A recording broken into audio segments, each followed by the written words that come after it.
Sumi bercerita panjang lebar kepada si nenek. Kenapa dia sampai berada di dasar jurang dan menceritakan pahit, pedihnya tentang kehidupannya. Si nenek hanya tersenyum dan berucap, "Sudah waktunya, Neng. Sang Hyang sudah menakdirkan ini semua dan kamu akan bersenang-senang."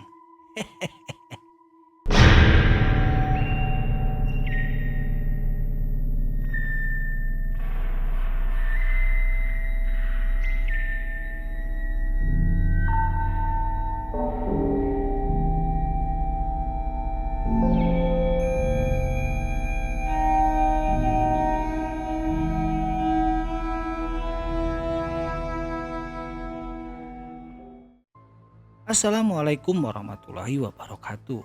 Sahabat Tilang Malam, ketemu lagi dengan saya Andre. Tentunya di episode kali ini saya akan meneruskan Ririwa Numawa Mamala, yaitu di part ketiga. Baik bagi sahabat Tilang Malam yang belum nonton di part keduanya, tonton dulu ya. Yang belum subscribe jangan lupa subscribe ya, dan tekan tombol loncengnya supaya video-video terbaru terupdate di channel kalian. Baik, tidak usah nunggu lama lagi. Ririwa Numawa Mamala.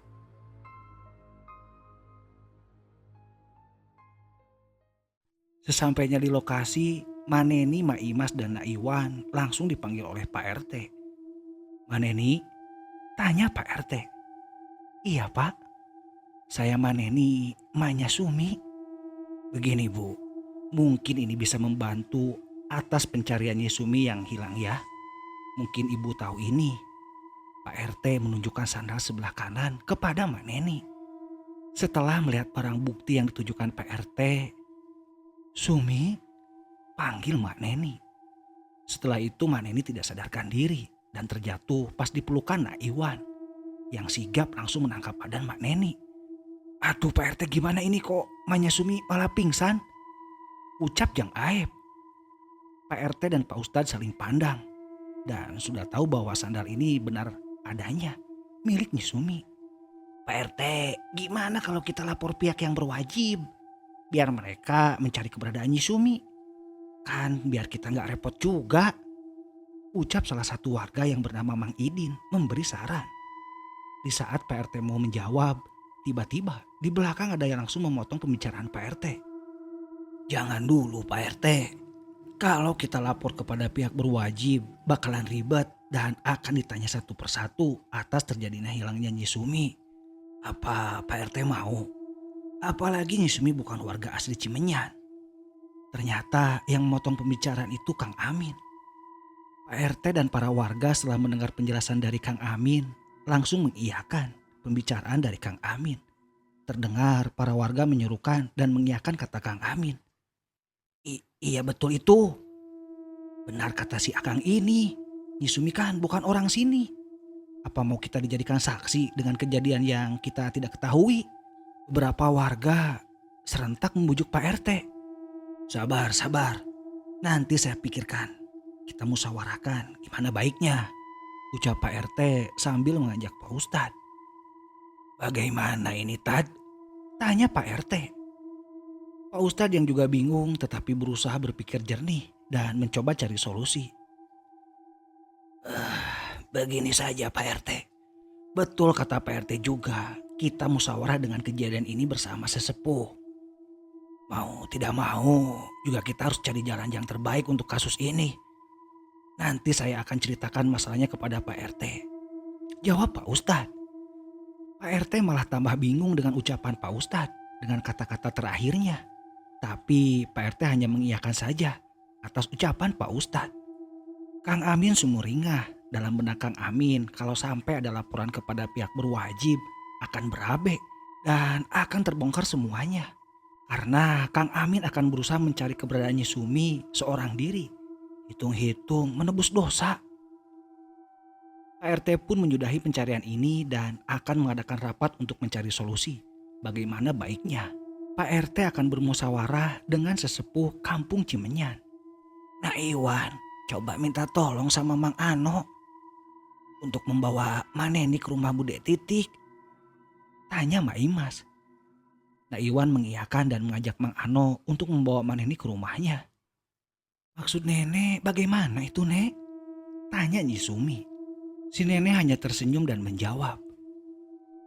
Apa kamu masih ingat dengan penderitaan yang kamu alami, Sumi? Apa kamu tidak ingat bagaimana para tetanggamu dan wargamu sangat mengasingkan kamu? Tanya si nenek dengan tatapan yang membuat takut Nyi Sumi. Nyi Sumi mendengar ucapan si nenek bangkit lagi amarahnya. Dan sekarang jiwa Nyi Sumi tidak lagi mengalah. Dan tatapan Nyi Sumi bukan seperti Nyi Sumi yang kita kenal. Pasti, Nek, aku akan buat mereka membayar semuanya. Apa yang telah mereka lakukan kepada saya, Nek. Tapi bagaimana caranya saya membalasnya, Nek? Ucap Nyi Sumi. Si nenek hanya menatap mata Nyi Sumi dan melihatnya dengan seksama. Dari atas dan ke bawah. Sangat sempurna sekali anak ini. Untuk dijadikan wadah amarahnya si Haryati. Tunggu kebangkitanmu, Haryati. Emas sudah mendapatkan wadah untukmu, anakku. Si nenek berbicara dalam hatinya, kemudian tersenyum dan menjawab pertanyaan Nyi Sumi. Sembuhlah dulu, anakku. Nanti setelah sembuh, baru kita bicarakan lagi ya dengan si nenek. Ucap si nenek. Nyi Sumi hanya menganggukkan kepala dan tersenyum ke si nenek. Setelah semua bubar, Kang Amin juga akan pergi, tapi di belakangnya ada yang memanggil. Punten, Kang. Kang Amin pun memberhentikan langkahnya dan menengok. Iya, Kang. Ada apa? Tanya Kang Amin. Maaf ini, Kang. Akang orang haur pengganti ya. Boleh saya tanya-tanya sedikit, Kang? Ucap salah satu pemuda yang bernama Soleh. Boleh, mau tanya apa? Kang Amin menjawab dengan sedikit rasa curiga. Ngobrolnya di sana saja, Kang. Sambil menunjuk ke arah pohon karsen yang rindang. Setelah sesampainya di rumah Bude Titi, Maneni pun ditidurkan di kursi depan rumah Bude Titi. Kenapa dengan Mak Neni, Wan? Tanya Bude Titi. Bertanya pada Nak Iwan dengan raut muka yang sangat cemas dan khawatir. Nak Iwan pun menceritakan kenapa Maneni bisa tak sadarkan diri pada Bude Titik atau ibunya Nak Iwan. Gitu mah, makanya Maneni pingsan. Tutup Nak Iwan. Astagfirullah, jadi gimana ini, Wan? Ya Allah ya Tuhanku, malang nian nasib Mak Neni dan Nyi Sumi. Bude Titik dengan meneteskan air mata dan langsung duduk di sebelah Mak Neni sambil mengusap rambut Mak Neni. Wan, coba ambil PPO di laci, bawakan ke sini. Bude Titik menyuruh Iwan. Tak lama Iwan membawakan PPO dan diberikan ke Bude Titik. PPO pun dioleskan ke hidungnya Mak Neni. PPO itu obat kayak apa ya? Kayak minyak angin lah ya. Oke, lanjut. Gini, Kang, maaf saya lancang ya. Kemarin Nak Iwan ngobrol sama saya tentang kejadian di kampung si Akang. Saat Nak Iwan minta bantuan untuk pencarian Nyi Sumi, tapi jawaban dan sikap orang sana sama dan sangat membenci keluarga Nyi Sumi. Tanya Soleh ke Kang Amin. Kang Amin yang mendapatkan pertanyaan dari Kang Soleh pun terdiam dan kebingungan harus bilang apa. Tapi Kang Amin akan memberitahu apa yang Kang Amin tahu. Gini, Kang, sebenarnya keluarga Maneni ya atau Nyi Sumi lah, ini keluarga baik. Terpotong jawaban Kang Amin. Terus Kang Soleh penasaran. Kang Amin menengok kiri kanan memastikan tidak ada orang yang menguping. Gini ya Kang, saya lanjut. Maneni ini punya suami tadinya, namanya Kang Sahidi. Beliau ini seorang tukang bangunan yang suka merantau dari kota ke kota lainnya. Kang Sahidi ini punya partner namanya Mang Sahuri, sama-sama tukang juga. Tak lama saya dengar Kang Sahidi ini meninggal dengan keterangan kecelakaan di tempat kerja. Terus Kang? Singkat cerita, Kang Sahidi ini dibawa ke kampung dan dikuburkan. Tapi sebelum dikuburkan, saat dimandikan, ada yang janggal dengan kematian Kang Sahidi. Ada luka lebam di pipi sebelah kiri dan ada bekas lingkaran di lehernya. Walau alam ya Kang, kenapa para warga jadi benci kepada Maneni setelah kematian suaminya? Maneni hamil dan tidak mungkin sama si almarhum juga. Tapi Maneni bersikuku bahwa dia diperkosa dengan menyebut-nyebut nama Mang Sahuri. Tapi para warga enggan percaya dengan omongan Maneni. Tapi saya yakin Maneni ini orangnya jujur. Saya pribadi yang percaya terhadap Maneni. Tapi saya tidak bisa berbuat apa-apa, Kang. Tutup Kang Amin. Oh, jadi gini ya ceritanya. Apa para warga tidak mencoba tanya pada Sahuri, Kang? Tanya Kang Soleh. Terlihat Kang Amin tertunduk dan menjawab. Mang Sahuri itu jawara kampung, Kang. Jadi tidak ada yang berani ke Mang Sahuri. Ucap Kang Amin. Kang Soleh yang mendengar cerita dari Kang Amin merasa iba terhadap nasib dari Maneni dan Nyisumi. Terus sikap Akang bagaimana dengan kasus Nyisumi ini? Tanya Kang Soleh. Insya Allah saya akan mencarinya sendiri, Kang. Kang Soleh menjawab. Kang Soleh tersenyum dan sudah mulai mencurigai Kang Amin. Ya udah Kang, carinya sama saya aja ya. Ajak Kang Soleh. Setelah musyawarah dilaksanakan, tetua kampung Cimenyan dan para inohong menyepakati kalau tentang Nyisumi tidak dulu melaporkan kepada pihak berwajib. Dengan alasan akan merepotkan dan akan tetap dilanjutkan dengan sukarela oleh para warga. Pak Ustadz, nanti setelah asar kita bicarakan tentang yang Pak Ustadz bicarakan tadi ya. Ucap Pak RT pada Pak Ustadz. Oh iya Pak RT boleh. Tapi mau di rumah saya apa di rumah Pak RT? Pak Ustadz menjawab pertanyaan Pak RT. Di rumah Pak Ustadz saja kalau boleh. Pak Ustadz pun menyetujui kalau obrolan tentang Nyisumi akan dibicarakan di rumahnya. Acara musyawarah pun selesai dan para warga meninggalkan musola. Sebelum pulang ke rumah, Pak Ustadz mampir dulu di rumah Bude Titi sekalian melihat keadaan Mak Neni. Pak Ustadz pun sudah sampai di halaman rumah Bude Titi. Assalamualaikum. Pak Ustadz mengetuk pintu. Terdengar langkah kaki dalam rumah sambil membalas salam. Waalaikumsalam. Pas sekali yang bukan Nak Iwan. Pak Ustadz silakan masuk. Dengan ramah Nak Iwan mengajak Pak Ustadz masuk. Mohon Wan.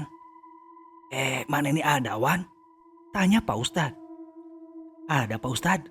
Mari ikut saya ya Tad. Mana ini ada di ruangan tengah. Pak Ustadz pun mengikuti Iwan ke ruangan tengah. Benar saja. Maneni ada terbaring sebelum sadarkan diri. Bude Titi pun ada di sebelah Maneni sambil mengusap-ngusap rambut Maneni. Pak Ustadz, silakan duduk Pak Ustadz. Ucap Bude Titi sambil berdiri dan merapatkan tangannya menandakan salam kepada Pak Ustadz. Hehe, iya Bude. Ini saya mau melihat keadaan Maneni. Tadi pas di sana saat Pak RT melihatkan sandal Nyisumi, Maneni langsung tak sadarkan diri. Pak Ustadz langsung duduk di kursi.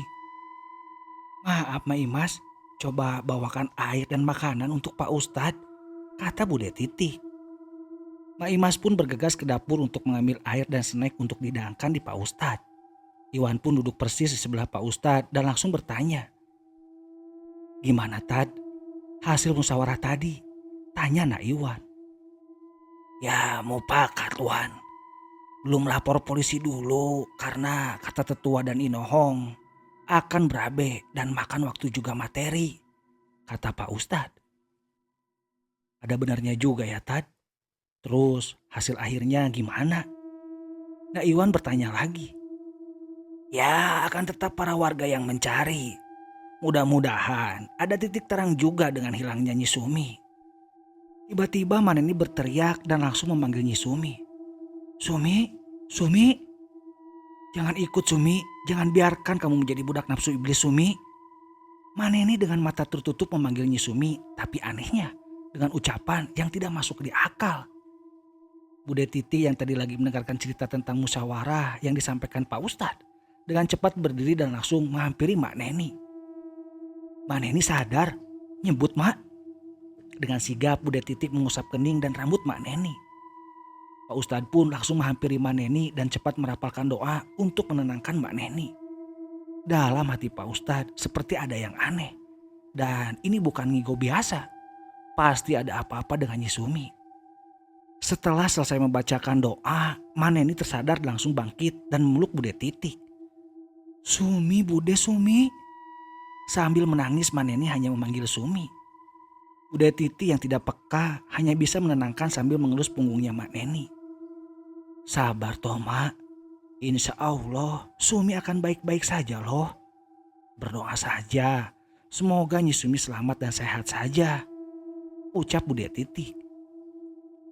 Pak Ustadz kembali duduk dan mengajak Nak Iwan untuk berbicara empat mata.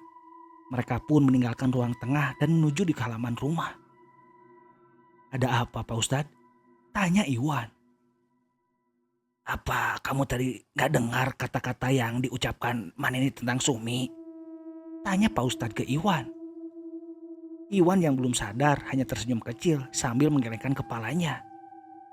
"Gini saja, Wan. Nanti setelah asar kamu ke rumah Pak Ustadz ya. Nanti juga ada Pak RT di sana. Kita ngobrol dengan Pak RT," ajak Pak Ustadz.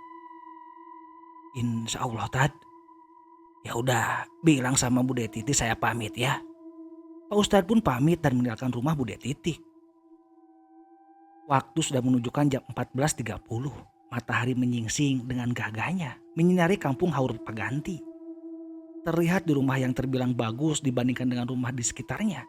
Terlihat sosok laki-laki setengah baya lagi memindahkan sangkar burung ke dalam rumahnya. "Nyi, Nyi bikinin kakang kopi. Dan sekalian bawa rokok di atas meja ya." Lelaki setengah baya ini menyuruh istrinya.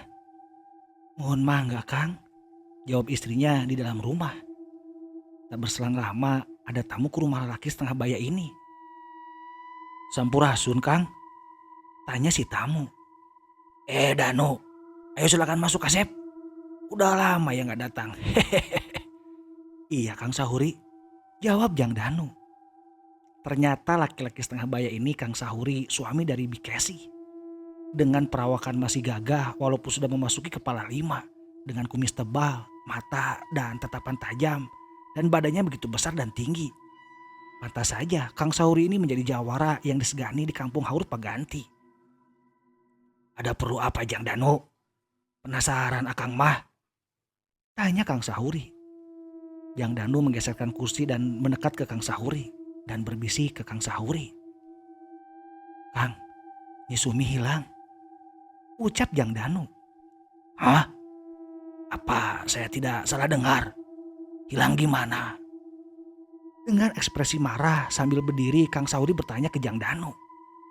Karena Kang Sahuri menjawab dengan suara keras. Sampai Bikesi yang mendengarnya sedikit kaget dengan apa yang didengar. Bikesi pun bergegas membawakan kopi dan rokok ke Kang Sahuri. "Kenapa Akang kaget? Bukannya harusnya senang anak pembawa sel itu hilang atau pergi dari kampung ini?" ucap Bikesi sambil menyodorkan kopi di meja. Melihat dan mendengar istrinya bersuara begitu, Kang Sahuri terlihat marah ke Bikesi. Namun Kang Sahuri langsung meredakan emosinya agar Bikesi tidak curiga dengan sikapnya. "Justru Akang senang Nyi. Kenapa kamu bilangnya begitu?" tanya Kang Sahuri ke Bikesi. "Syukur deh Kang. Ini yang kita mau kan?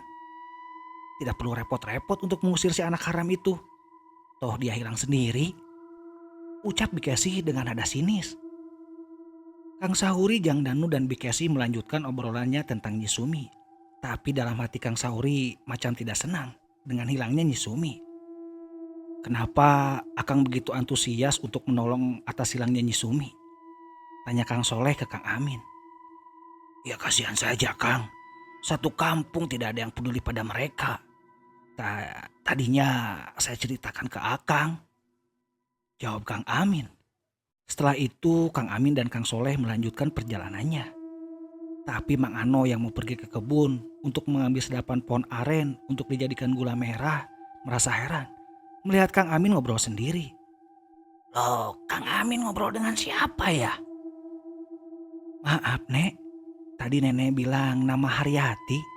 Siapa itu Nek?" tanya Nyi Sumi ke si Nenek. Sebelum menjawab terdengar di luar rumah memanggil si Nenek. "Kaenah, Kaenah." Ternyata si nenek ini bernama Kaenah atau Nenek Kenah. Si nenek pun menjawab panggilan. "Iya Aki." Tunggu, si Neng sudah sadar. Ucap nenek Kena sambil bergegas menyusul si kakek. Sebelum si nenek keluar, ternyata si kakek udah masuk dan menuju kamar Nyisumi. Neng, dah sadar ya? Ucap si kakek. Dek, dek, Nyisumi kaget dan hampir berteriak saat melihat sosok si kakek. Dengan fisik tidak normal, dengan wajah bekas luka bakar, dan tangannya hanya sebelah kiri dan membuat Nyisumi menutup mata. Jangan takut, Neng. Emang kakek begini, ucap si kakek. Maaf, kek. Maaf, ucap Nyisumi dengan terbata. Tidak apa-apa, Gelis. Balas si kakek. Nyisumi berpikir dalam benaknya. Kenapa si kakek begini? Apa kodrat atau bagaimana? Kamu pasti bertanya dan kenapa bentuk kakek begini? Tanya si kakek. Seakan sudah tahu apa yang dipikirkan Nyisumi. Nyisumi sontak kaget. Kenapa si kakek tahu isi pikirannya? Si kakek pun duduk dan bercerita kenapa si kakek bisa begini. Luka bakar ini akan kakek ingat. Dan kakek akan simpan sebagai tanda bukti kekejaman mereka terhadap kami. Dan hanya luka bakar ini yang selalu mengingat dengan anak kakek Haryati. Mang Ano yang penasaran dengan tingkahnya Kang Amin berniat untuk menghampirinya. Mang Ano pun bergegas mendekat dan menyapa. Badeka mana Kang Amin teh? Tanya Mang Ano. Menanyakan Kang Amin mau pergi kemana. Mang Ano, mau ke Pasir Hanjuang Mang? Mau ke rumah saudara? Jawab Mang Ano. Oh, sudah sore atuh Kang. Mau jalan kaki atau naik ojek? Mang Ano kembali bertanya. Jalan kaki saja Mang. Kan ditemani Kang Soleh.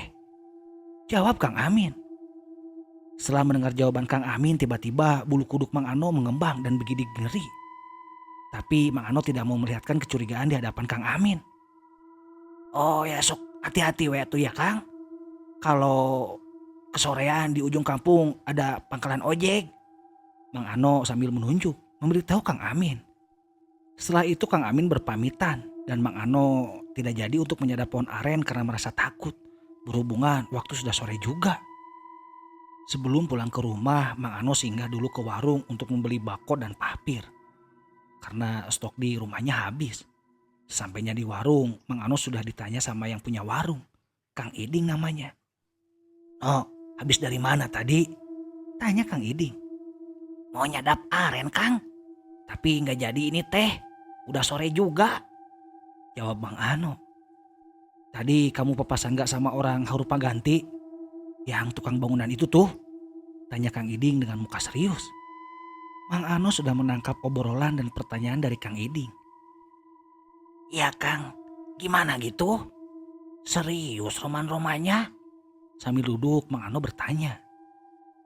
Akang mau tanya, dia sendiri apa berdua pas papasan sama kamu?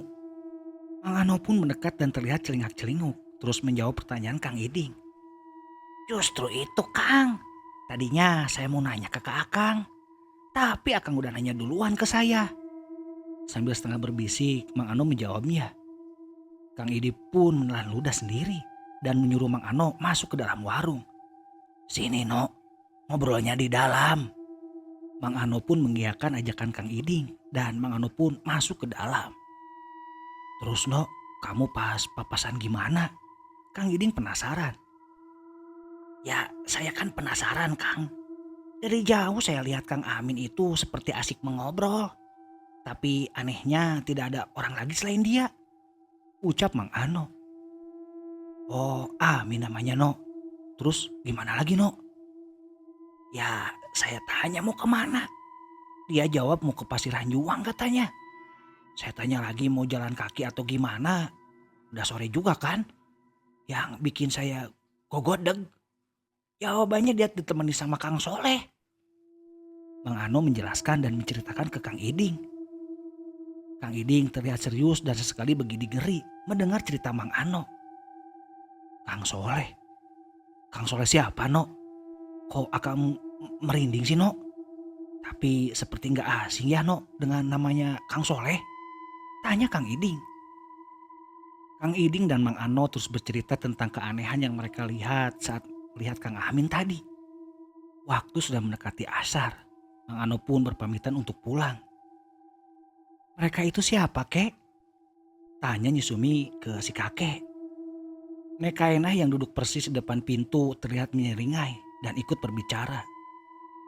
Mereka itu adalah orang yang sama dengan orang-orang yang telah membuangmu dan menghakimimu juga menghinamu, Nyai.